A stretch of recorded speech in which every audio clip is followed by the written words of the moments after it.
যাচ্ছে, ওর চুল পড়ে যাচ্ছে, নানা রকম সমস্যা দেখা দিচ্ছিল। আমাকে বলেনি, নিজে নিজে ডাক্তারি করেছে, নিজে ডাক্তার দেখেছি। যখন দেখলো আর উপায় নেই, বাড়ির বউকে না বললে নয়, তখন এসে বলছে আমাকে এরকম ব্যাপার, আমাকে এক্ষুনি অ্যাডমিট হতে হবে। দিদি তখন আমার মাটি তলা থেকে পা সরে যাওয়ার মতন।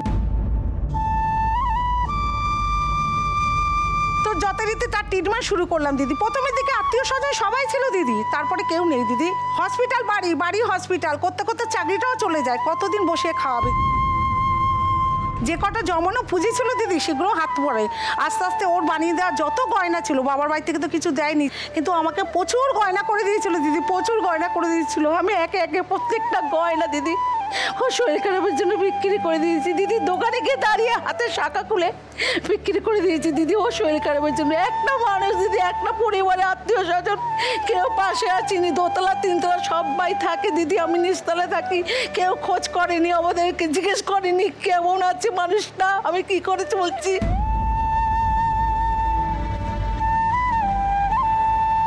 কি করে আমি হসপিটাল বাড়ি, আমি একা মানুষ, ঘরে আমার পোষ্য আছে, আমি যাদেরকে রাস্তা থেকে অ্যাডপ্ট করে বাড়িতে রেখেছিলাম। আমি তো জানতাম না যে আমার এই পরিস্থিতি আসবে, তাদের তো আমি ফেলতে পারবো না দিদি।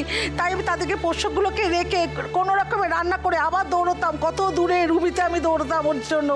আইসুতে ছিল দিদি, দিনের পর দিন রাস্তায় বসে থাকতাম, বাইরে বসে থাকতাম, চা বিস্কুট খেতাম আর চিন্তা করতাম কি করে আমি ওকে সুস্থ করে তুলবো দিদিকে। এই চিন্তা ভাবনা করে দিনের পর দিন একটার পর একটা আমি গয়না বিক্রি করতে গেছি।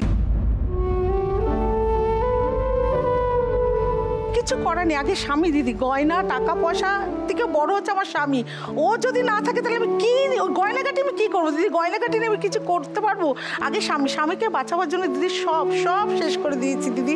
2019-এ তো শরীর খারাপ ধরা পড়লো, 2023-এ দিদি আবার হলো একটা স্ট্রোক, মারাত্মক স্ট্রোক।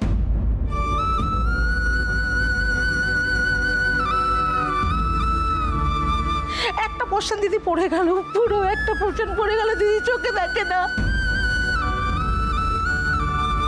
আমি ওপরে গিয়ে বললাম আমার যে ভাসুরদের যে ওর কি হয়েছে, ও সব মেকে গেছে। বললো কিচ্ছু হয়নি, বাড়িতে রেখে দাও, কালকে সকালবেলা দেখা যাবে কি করবে। কেউ বললো না দিদি যে গাড়ি ভাড়া করে অ্যাম্বুলেন্স করে দিচ্ছি, যাও ওকে হসপিটালে নিয়ে যাও।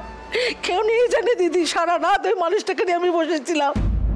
যখন পড়বে না মোর পায়ের চিহ্ন এই বাটে, আমি বাইব না মোর খেয়া তরি এই ঘাটে গো। মুখটা পুরো বেঁকে গেল দিদি। পায়ের চিহ্ন এই বাটে,